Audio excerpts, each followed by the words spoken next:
for coming. This is awesome. There's such a full room, so thank you for standing. We'll try to make this as quick as possible, but we'll leave plenty of time at the end for Q&A as well.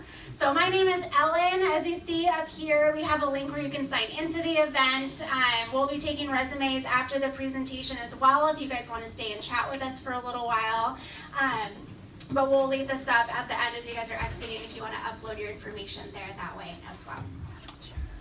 Cool. So I am the university recruiter for UCLA. I own 4 of the SoCal schools, so UC Irvine, UCLA, UCSD, and Harvey-Mudd as well. I have been working with the team for about 4 years now, and I've done multiple jobs throughout those 4 years. I've worked with interns over the summer. I partnered with on-campus interviews as well. I went to UW, and this was pretty much my first official big girl job out of college. I interned at Disney, so if you guys ever need advice about Disney World, I actually have a trip planned in November. So I have lots of tips on where to go and what times are best. On the picture you'll see this is me and my dad. I have a huge travel bug, and my dad has his own nonprofit, and so this is us in Cambodia. It was, we took an extra day after a conference that he taught and went to Angkor Wat, and it was a total blast. This is something that we got to cross off of both of our bucket lists. Awesome. All right, so we've got a pretty big crew from Microsoft here, so plenty of people for you to ask questions of later. So we've got Akshay over here who will be doing the presentation in a little bit. We've got Basil, who's on his way here. He got stuck in traffic. We have Claudius, who's our awesome AV setter-upper, but he's also a software engineer at Microsoft as well. We've got Jose somewhere in the sea of people in the back, waving his hands back there. We've got Molly in the back as well. We've got Catherine, and she's another recruiter on the team who actually partnered with all the UCLA interns over the summer. So she's a really great resource as well if you have any questions about what people have worked on in the past and things like that. We've got Chris, who is going to be our pizza wrangler when it gets here. So if you guys are hungry, check out Chris over there on the side. He's got you. We also have Wes as well, and he's the one who is handing out raffle tickets for you guys. All right, so Microsoft's mission. So we are here because we really want to help empower you guys. So the mission statement is to empower every person and organization on the planet to achieve more. And so something that I love to do when I travel out to campus is give you guys tools where you can walk away and really feel like you have something extra in your tool belt that you can take and apply regardless of what next steps you have, whether it's looking for a full-time job or an internship or just starting out as a freshman or sophomore and trying to navigate what you need to do to be successful, etc. I really want us as a team to really help empower you guys to feel good about whatever next step is, and that you can take something tangible away with you from tonight that you can leverage in the future. All right, so we are hiring. So we're hiring both for full-time and internship positions. I mainly hire for engineering roles, and so the two main buckets that those fall into are software engineering and program management. So software engineers, they are the ones who actually take the ideas and put them into action and do the coding, create the products and the programs. They handle all the architecture, performance of the different products, and they really take the ideas from just an idea to launching and shipping the product or program. And then we have program manager, which is also an engineering role. They work, it's a technical position as well, but they partner with software engineers to make sure that the project is coming to fruition. They help kind of project manage the different activities that the team is doing and making sure that everybody is staying with the different specs and is meeting each milestone that has been set out for the team. So they're both very technical roles, but one is a little bit more focused on the creation, while the other is focused on the creation as well as a lot of communication aspects as well. All right, and then we also offer internships, both for the program manager and the software engineer. These internships are 12 weeks over the summer. Majority are going to be in Redmond, Washington, which is just outside of Seattle. And these are really, really cool opportunities because the businesses that have interns, they actually have to request interns really far in advance so that we know how many we need to hire. And so they know months and months and months ahead of time that they're gonna have interns on their team. So they're already working on ideas of what their interns are gonna be working on. So it's never just running off and getting coffee or small pieces of their job.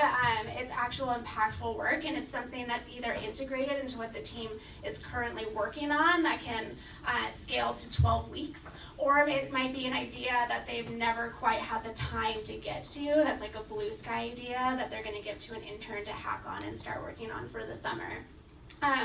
There's tons and tons of intern events as well throughout the summer. There's tons of social events.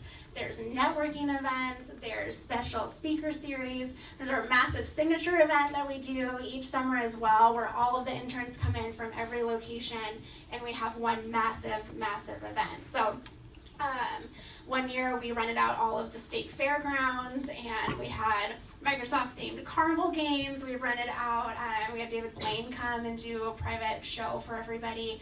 We rented out Gasworks Park in downtown Seattle, and Maroon 5 came and gave a concert, and there was free rides up and down the Space Needle, and the Glass Museum was open for free as well. So regardless of what type of experience you want to have over the summer, where it's something where you get to just, if you want to plow through work and really network, you can definitely do that. If you really want to work hard, network, and also have a ton of fun, your social calendar will honestly be as full as you want it to be. I know some interns who were like having a hard time deciding what to do because there's so many different events every day. It can be really hard to narrow it down.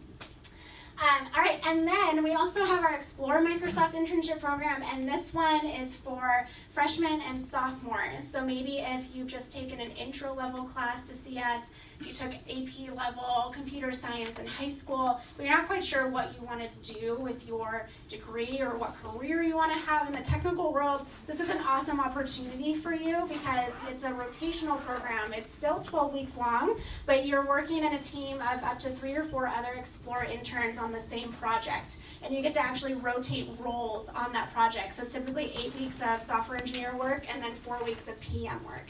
So by the end of the summer, you have a really good idea of what both of those roles can potentially look like and what that means for you moving forward, what role you would want to move into. All right, and so the application process. So to apply, you can either go online, or if you give us a resume tonight in person, that will count as an application as well. So if you have a paper copy with you, feel free to drop that off. So we will be looking at all of the resumes. People are contacted directly if you are scheduled for a first round interview, and those can look one of 2 ways. They can either be in person on campus, or we also have phone first round interviews as well. And the neat thing is if you're really unsure if you would want to do SWE versus PM, that first round screen is actually for both. It's for like an engineering role umbrella, and then based on what you're interested in and what the interviewer decides to recommend you for, it'll start to kind of narrow down the process from there. Those who pass the first round interview then go to a final round where they're flown out, typically to Redmond, since that's the biggest hub where the most hires are made. And you would have anywhere from 3 to 5 in-person interviews. We got 45 minutes long. How those work is that you'd be interviewing with an all-up business. So, for example, you'd be interviewing with Cloud and Enterprise, which is one of Microsoft's businesses, and then, again, it'll kind of narrow itself down just like you did in the first round screen with the role. So it would be a SWE interview with Cloud and Enterprise, and at the end of your interview, based on what you're interested in working on, your experience, and what the interviewers recommend you for, they give 2 or 3 team recommendation spots from there, and then you'd be placed in one of those different teams closer to your start date, or they would have a conversation around what work would be really similar to what those team recommendations were. All right, so we will also be here tomorrow. Our events are going to be in the Career Center, so if maybe you, this slide always flips on me for some reason. So for if any reason you didn't bring a resume, or maybe after listening to Akshay, he'll talk a little bit about resume building. If you decide that you want to do a little bit of work on your resume and turn it in tomorrow, that's a great opportunity to do so. So we'll just be hanging out in these rooms for a few hours, and it's an open house style. So it's a time for you to come by. If you want to turn in your resume, great. If you just want to ask questions, that's great as well. If maybe you have an interview coming up, or even interviews with other companies and you want ideas of what that could potentially look like, you can always come to us and ask us questions there. And then we'll also have a coding competition tomorrow night, and that will be Career Center, room 200. And then what this is we have multiple problems that have been developed by Microsoft engineers that are different difficulty levels that you guys will get a chance to work on for 2 straight hours. We'll be giving away $150 to each person on the winning team, and teams can be anywhere from 1 person to 3 people. And honestly, if you're just a beginner, you're still welcome to the coding competition. We'll be doing raffle giveaway as well, so don't let intimidation stop you if you're like, oh, I'm just starting out, I'm not sure if I'd be able to answer all the questions. Totally fine, just come, have fun, do what you can, and there's a chance that you might be able to win something as well. Awesome, so with that, I would like to introduce, we have an awesome former intern from last year. So we have Anirudh here, and he is going to just chat a little bit about his experiences this summer, and he'll also be available for any questions that you guys have later. So with that, pass it on. Thank you. So I see there's a few issues with Office on PowerPoint here. If you ever see any issues, blame Akshay. He actually works on the Office team. But it's really nice to see all you guys out here today. So my name is Anirudh. I worked as a PM intern on the Power Apps team, which comes under the Cloud and Enterprise organization that Ellen talked about. Power Apps, just a quick overview, is a business applications product where you allow citizen developers, so not people like us, people with primitive coding backgrounds at organizations, to build business applications through drag and drop methods, so they can focus on their business logic as opposed to actually the infrastructure of the application. So when I joined Microsoft, there was actually a reorg which made Power Apps a more central product within the business applications suite. This was really good because I got to drive the first feature that came out of this reorg, which is basically merging 2 teams together. So if you're thinking about like internships and at Microsoft and what impact you have, this is the level of impact that you have. You're really driving real products and working on stuff that'll actually get shipped out of the door. You're treated as a real employee. The technical challenge that I faced this summer was, so the feature that we were shipping had several dependencies across a lot of different teams, and that comes with working at a large company. With any large company, when you're working on a single product or a feature, there's a lot of depending factors on other teams that are working on something that's also going into that feature. So working with other teams, making those trade-offs, making sure things still get shipped out of the door when all these little issues come up from time to time. That was definitely the most challenging thing, especially for those people who are going in as a PM. When you're really trying to drive the execution, you're really the interface for all the other teams, and you have to solve all these problems. So again, as a real employee, if it was a real PM or a real SWE would do, you get that same experience. The highlight of the summer was definitely the signature event. Honestly, like, what other company does this, right? They rent out this entire large, place. Like, so this year was a Boeing factory. We got the tour on like how airplanes are made. And then right after that, we had Chainsmokers and Daya. Like, really, who does this? And to top it all off, you get a free gift at the end of the event. So we got an Xbox this year. Last year was a Surface Book. So really, like, if you think that you're just coming in to code and work, you get all these social activities as well. And for advice for people that are applying, general SWE or PM, what I would recommend, and you guys have already checked off the first one, is just showing up. So the way I landed my internship was I just showed up to every single Microsoft event that was on campus. And I skipped classes. So at the time I was an EE major, I was taking Systems and Signals, EE 102, or I think that's what it was, yeah. And it was terrible. Like, I missed most of those classes, took a C in that class, but it was worth it. So I would recommend just, this is what matters here. So have your priorities straightened out. Come out to the events, do the office hours. Microsoft is, as compared to other companies, we want you to be the best possible candidate that you can be. So we walk you through on how to write a good resume, or give you feedback on what you've already got, or where you're generally heading, or how to prepare for interviews. We're very helpful in that sense. So I would definitely recommend coming out to these events. Also, this is a little inside thing that I've never mentioned to anybody. I turned in my resume 8 different times in that same sophomore year when I was applying for the position. So online, just handing it out to every single recruiter or team member that I could find, emailing, getting referrals. So definitely do that and get it as many times. I'm sure Ellen doesn't want me to say this because I should have more resumes to look at, but think about it as a probability game, right? The more times your resume is looked at, the more chances they're going to have to. So if you get rejected the first time, at least they'll look at it the second time and look a little bit more familiar, and they'll be like, yeah, this person looks great, so let's accept them.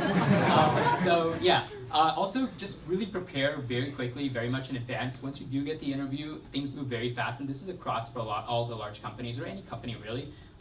Just be ready for that second round, that final round, whatever it is. And this is something that I didn't really know, so when I got my PM first round, I just found out about the role. I really had no idea what the interview process was like, so I actually hit up Akshay very frantically. We had a chat at Bruin Cafe, and I was like, hey man, what is this thing? Like, what sort of questions can I expect? So, do as I say, not as I did.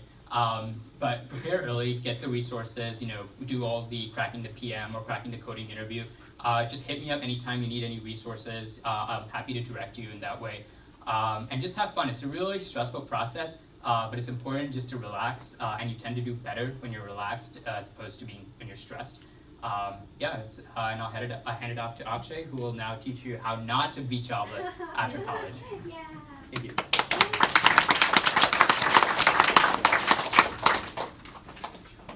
So how many people saw me give a talk last year? All right, perfect. How many freshmen in the crowd? Sophomores? Juniors? Seniors? All right, how many? Oh.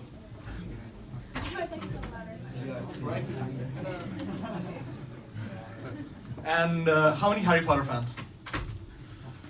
Okay, cool. Okay, cool.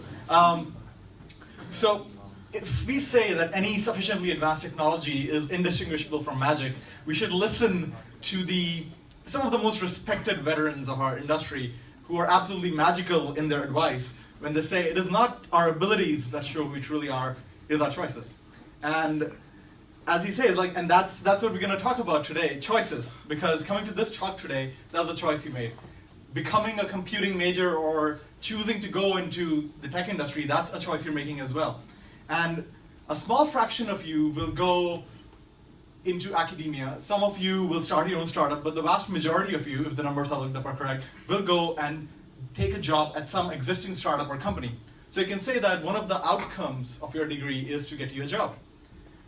The problem is that there's not really a jobs 101 that you do in college, is there? There is a career center, and you go there and they give you advice, but the advice is generally a bit too generic to strongly apply to you as a computer science major.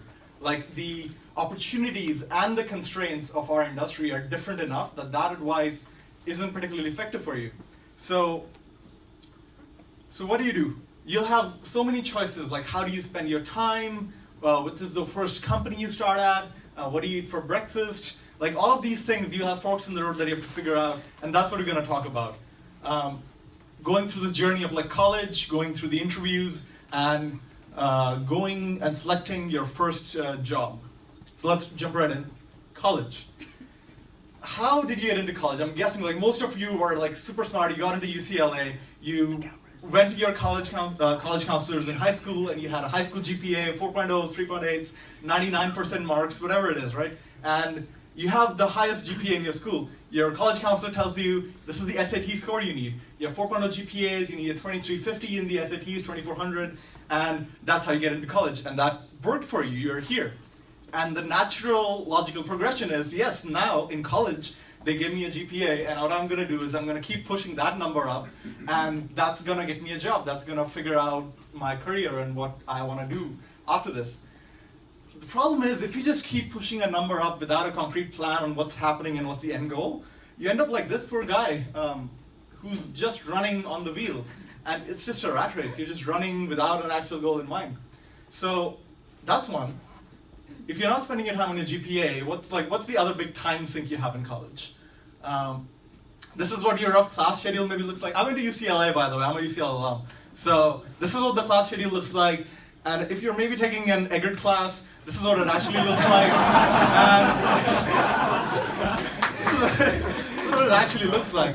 But the thing is, our professors are amazing, believe me. They're the best in the research areas they're working on, but I can promise you, for the topics that you want to learn, the best teacher in the world is more likely to be found online than it is to be found in your classes. So if lectures are not really for your classes, right? You want to learn artificial intelligence, go Peter Norvig, he literally wrote the book on AI. You want to learn about scaling web apps, learn it from the founder of Reddit. He teaches a course, and we spend enough time on Reddit that that site scales. So TypeScript, you want to learn a new language. There are some classes like what's a PM and what does the PM do that are just not taught in college. And if you want to learn things about that, like online is the easiest way to do it. You can just go spend your time on like one of these websites, find the thing you want to learn, and go ahead and learn it. Okay, so if class lectures are not really worth it, and your GPA, that the number that the university is giving you, is not going to get you a job either. So why exactly are you spending like hundreds and thousands of dollars going to this place? Like what are you getting out of this college? Let me tell you a story here. So that's me, right there. That's me. I came to UCLA as a freshman at 17, and I was super excited. I was pumped up, like, hey, computer science, I'm gonna learn to make things, I'm gonna get involved in campus. We're on the West Coast, like this is where the cutting edge of technology is, like in the whole world. And I was gonna go ahead, get involved in everything, and I went to the club fairs, right? Like there was, for electrical engineering interest, there was IEEE. For mechie folks, there was, like Baja Racing, they make a car every year and literally go out and race it. And for computer science at the time, this is 2012, the clubs really weren't where I wanted them to be. Like there were maybe a couple of companies coming to campus. There were career fairs that you could go and stand among 300 other students and try to talk to one company. There was nothing for people, who were just starting out in computer science, who have never coded in high school. There was no support groups for them. And there was no pride either. Like people weren't going around wearing UCLA engineers, UCLA computer science. People weren't wearing their t-shirts and saying, yes, I belong here. This is my community. I'm proud to know how to code. I'm proud that I'm learning and I'm part of this wonderful place. And that's what I wanted to do. And I expressed these same frustrations to my friends. I was sitting with my friends for a class, studying together. And I tell my friend Faye, I was telling her, all of this is screwed up. We should fix this. There's a lot wrong here, and we can make it a lot better. And she turned to me and said, hey, yeah, let's fix it. You have a bunch of ideas, I have a bunch of ideas. Let's go ahead and make it a reality. And that's sort of what we did. We went ahead and basically went all Ocean's 11 on this stuff. I found the guy, my friend, who was the best JavaScript guy I knew. He was just spending all his weekends learning what new frameworks that would come up. He had a friend who was really into design. He was a computer science major and a really good designer. And so on and so forth. We went finding this really great group of people, and we made what today I think a bunch of you know as ACM and UPE. Those clubs, that's how we rebooted them, reincarnated them from scratch. And here, of course, is the president today. So it's continuing, and you are all here. He helped spread the word. And this is what happened. We made this whole group of people. We went from having 20 events a year to 129 events in 1 year. We went from having no ACMW to a first ever support group for minorities and women in computer science. We went to having college tours and going to local high schools and teaching them computer science. So that was what we did. And that's roughly what you're gonna get out of your college experience. Your college is basically a filter. What it does, it serves as a filter for incredibly talented and motivated people. That's what university is doing.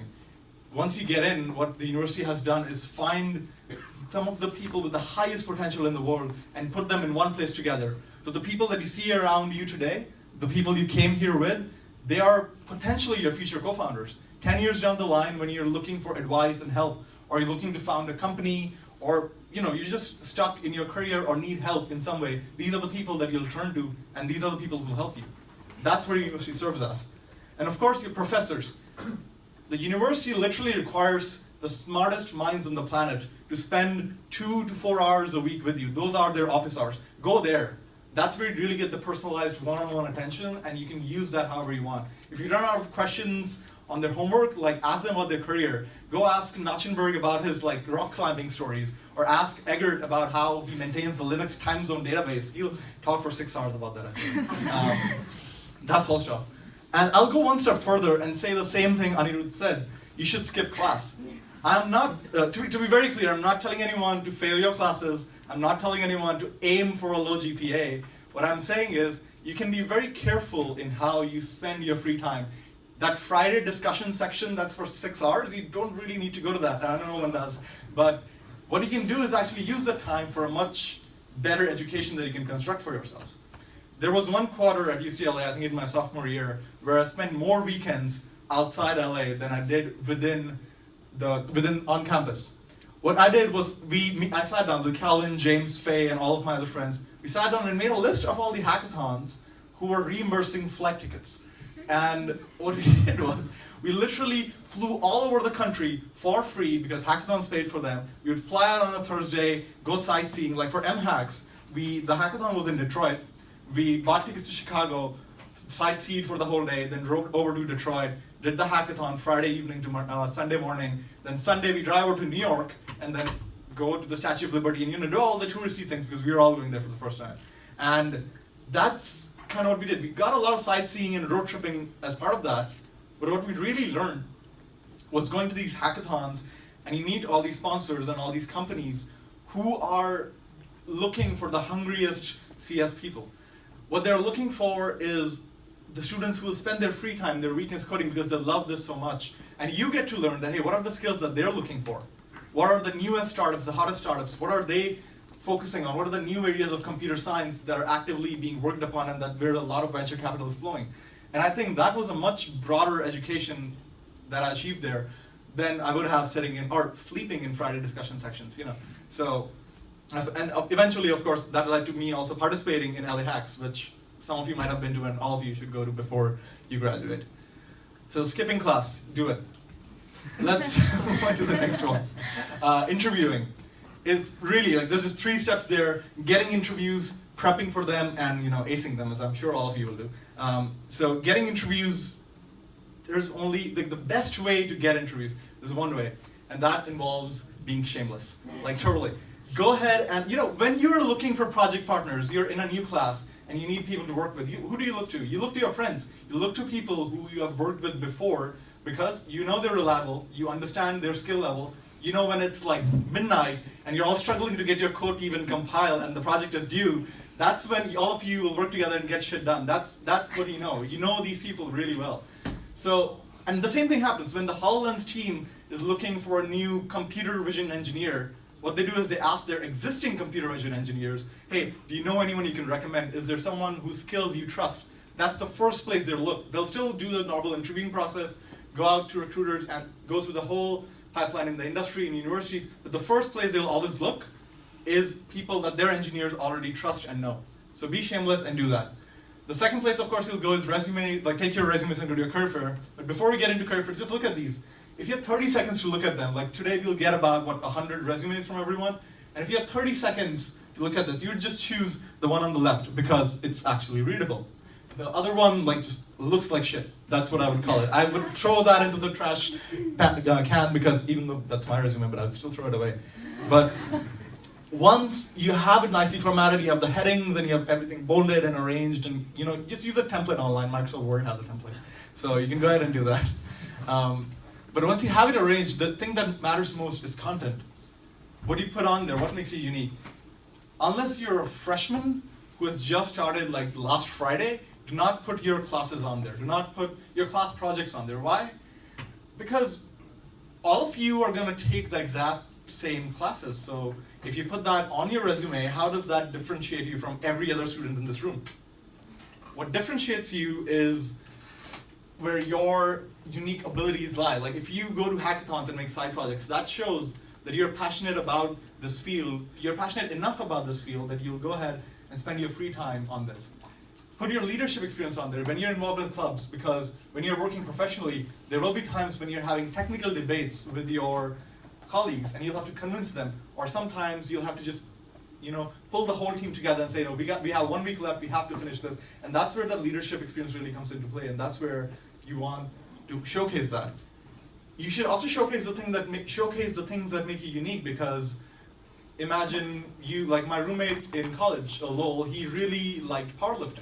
and he was part of the powerlifting team, and he helped them, make a web app, and he puts that on his resume because that's what he cares about. He also puts his squat, deadlift, and bench numbers on there, but that's something you can do if you want. But the thing about this is, put what makes you unique on there, because any big company, the products we make are used by people all over the world with a wide range of interests and what makes them different from each other. And we need the same diversity represented in our employees as well. And putting that on there just gives us something to talk about when you're starting off the interview and relate to you as a human and not just a bunch of technical skills on a piece of paper. So try to put that. Like, this is my manager, Hani. He joined Microsoft right after grad school. He was a liberal arts major.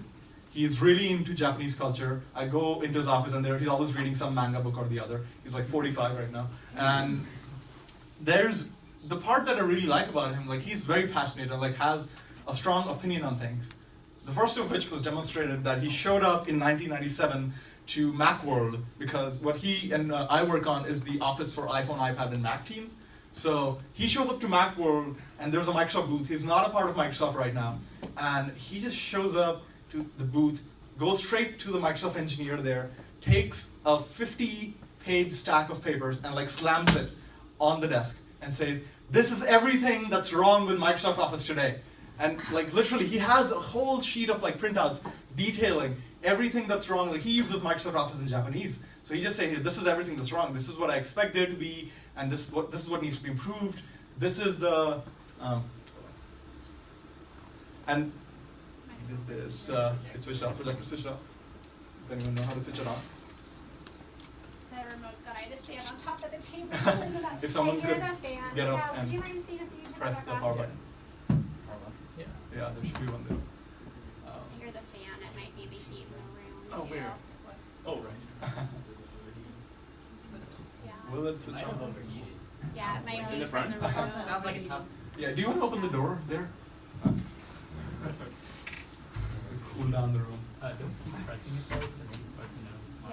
Yeah, I would. Press it once. That's enough. And just Yeah. prop that door open. That'll be fine. Cool. Thank you. Okay. But okay, so Hani shows up and like slams this sheet of paper and like just gives a detailed explanation of what's wrong with Microsoft Office. He wasn't even looking for an internship at that point. What he was looking for was someone to fix all the problems that he found in Office. And the engineer that just looks at him and says, "Do you want an internship?" This guy, what he has demonstrated a deep understanding of Japanese culture and how people expect to use software there. What he has demonstrated, I think he cares deeply about this product and he wants to improve it. And if you have both of those things, why not? We want to hire you. So that's kind of what we look for, and that's what you should, try to have. Like, try to differentiate yourself that way with the things that make you unique. Put that on there. So yeah, getting interviews. Okay, there's nothing there anymore, so I'm just going to talk. So getting interviews, I would say it's literally in order of my preference. Like, get referrals from your friends. The second is like, come to career fairs, come to events like these, talk to us in person. Show us that you're a real human and not just a piece of paper, and we will probably hire you. And then the last one is like applying online, because that's the place where we look last, because that's the lowest amount of signal that we get. Because we can read about things, but really meeting someone in person is what we really value. And that's why, like, I chose Microsoft because they came and talked to me. Like, a lot of other companies will put you in different host matching processes and stuff where you'll just, spend 6 months trying to figure out which team you're on, and they're just thinking about it. But here, like, you get a much better sense of the people you'll be working with because you've met us in person. That's the kind of people we try to hire. Prepping for interviews, really, it's super simple. Like, cracking the coding interview, you've heard that book like millions of times. Inhale that book, that's all you need to do. The second is like doing mock interviews on a whiteboard, like stand in front of a whiteboard, have your friends sitting behind you, and do the whole interview process. That just gets you prepared for it better than anything else can. There are interns here, people who have interned at Microsoft, who are like, Anthony is one of them, Anirudh is sitting here. Like, pester them, like, get them to help you out because they have done these interviews before, so they know exactly the kind of questions that'll be asked. And you know what? What I'll do is like go ahead and leak some of the questions right now. It's not on the board so you can take a photo earlier, but I'll just tell you. You will always be asked what are called soft skill questions. They are guaranteed to be asked. And the way you prepare for your technical questions, you should do the same thing for these. It's not cheating, you know these questions are coming. Just prepare them and rehearse them with your friends and give really good answers. So, things we will definitely ask. Tell me something about yourself. why do you like or love computer science? Why do you want to work in Microsoft? These 3 questions will definitely be asked in your interviews.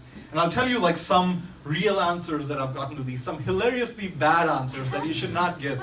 So, first one, I like Windows.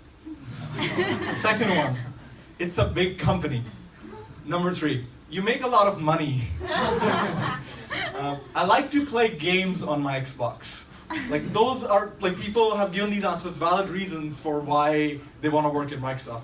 They're good reasons to like Microsoft, but they're not good reasons that you will be part of the people actually making these products. So think about them. Think about what makes you unique. Think about what really attracts you to a company.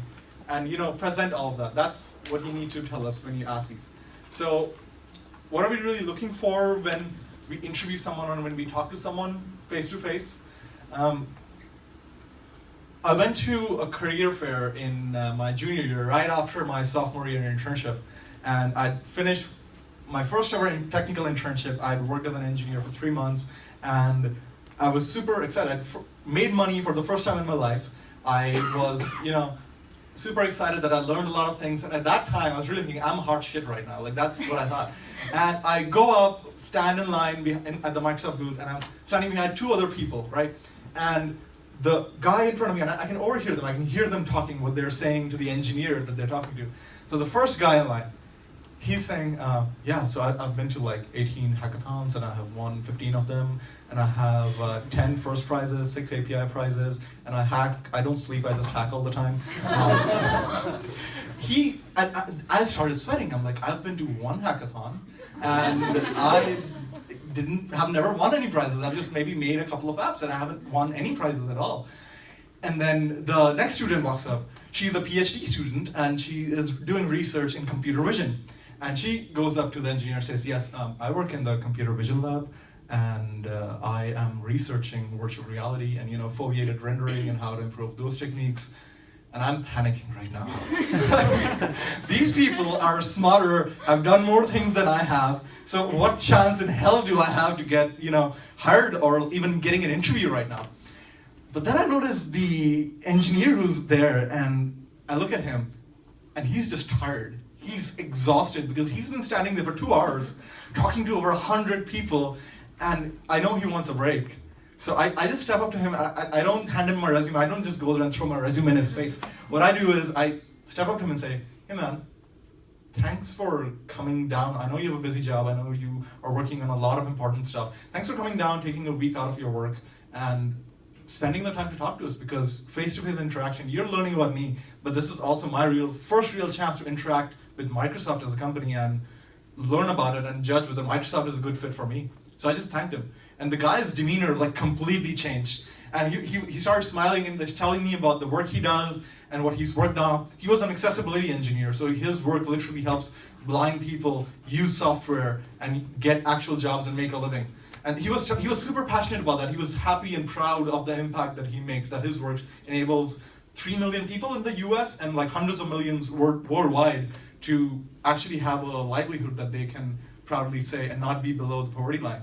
And that was something that mattered a lot to him. And that's how that whole conversation changed.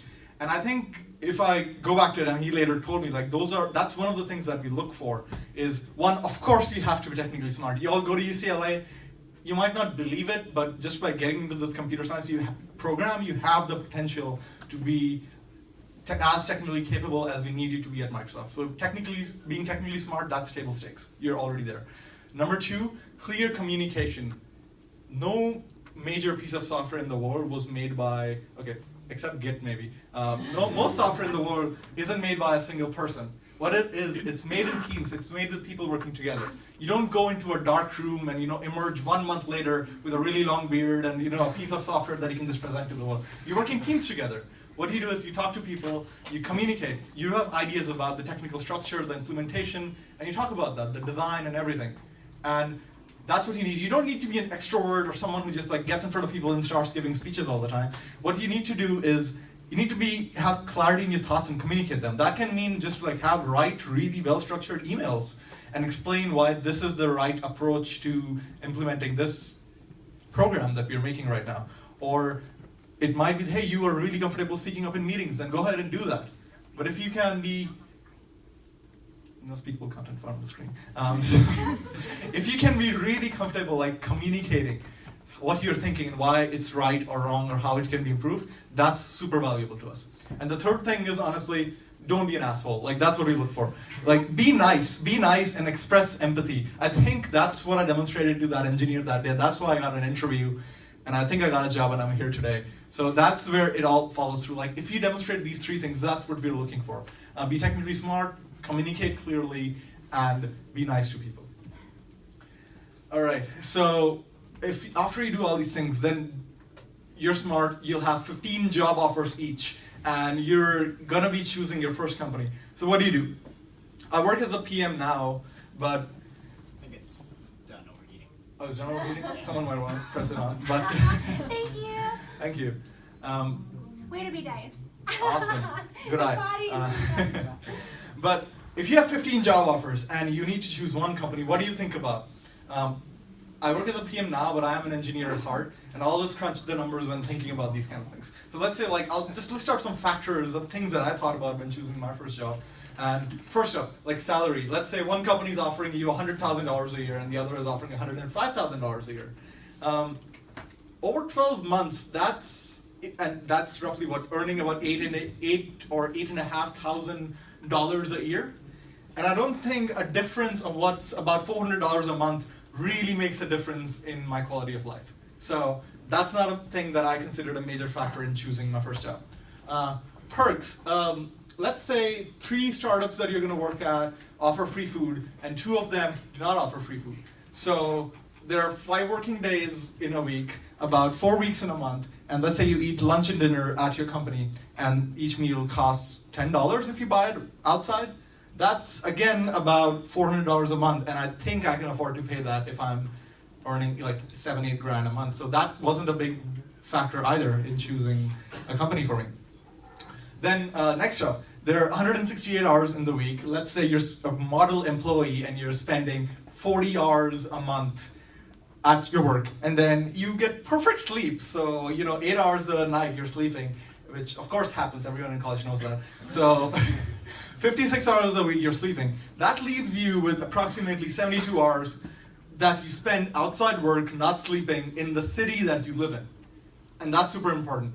Go ahead and use your internship. Those are the best way to actually explore all the different locations, the tech cities of America if you want to work here, and figure out where you want to go. Like, you should really like the location that you work at. I really enjoyed Seattle. Like, we bring interns over in the summer so that they can go ahead and figure out what's great about it, and what they like about it, and what they are looking for it, and if Seattle has all of that to offer. See if you can figure that out. That's really important, your location. Brand, I don't know if that's as important, because think about it. Like today, you go to UCLA, it's the #1 public university in the world. And how much of your daily time, like it's amazing. I'm very proud of that fact because I had everything to do with it. And but how much of your like daily headspace, like your mental minutes, like how much time do you spend thinking every day that I go to UCLA and it has this ranking? You probably don't. You spend more time thinking about these are the classes I'm taking, this is where I'm staying, these are my friends, these are the people I'm working with, this is the professor who's teaching the class, this is what I'm learning, this is how I might use what I've just learned and what I'll make with that. That's what's actually going on in your mind. And it's the same when you're going to start working professionally. You'll be thinking about, hey, this is the project I'm working on, this is the product, this is the team, this is how the product you're making, this is what it will enable people to do, this is the impact it will have. That's what will actually go through your mind and what will matter once you're living that job day to day. So think about that when you're choosing your first company.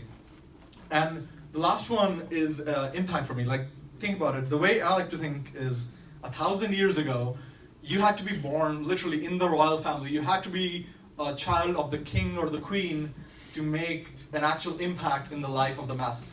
100 years ago, 200 years ago maybe, you had to be born in a noble family to have an impact maybe on all the people who belong to your estate. And you can improve their lives or make it worse, whatever kind of lord or lady you are. But that's how you choose impact. But today, we sort of have a democratization of this ability. This is a superpower that like all of us have with being able to code and being able to program, that we can have actual impact on pretty much the whole world. I know people who ended up making an iOS app which they could use to take photos of blood samples and detect malaria in the blood. With the right kind of lens and stuff, they could detect malaria in the blood sample. And today that app is saving lives in Africa where that's a major problem. It's saving lives in India where that is a problem. So think about that, like the product that you work on, wherever you go ahead and choose to put your superpowers to work, that's the kind of improvement you can bring about in the world. So that's something you should consider. Whether you want to impact hundreds of millions of people and how they do their day-to-day desk jobs, or you want to just go ahead and make the Los Angeles traffic system better and join the boring company, whatever you want to do, you can go ahead and choose that, but be mindful of the impact that you're choosing to make. So I think if you do all of that, you will definitely not be jobless after college. But I have one last thing to tell you. Because, of course, I love UCLA and everything, what I'm doing with my team is giving free Office to everyone present here. So if you go to this link, for as long as you're a student, you get free Office on your phone, your Mac, your web, your Android device, your Windows, everywhere. Awesome. Thank you. My name is Akshay, and I work at Microsoft.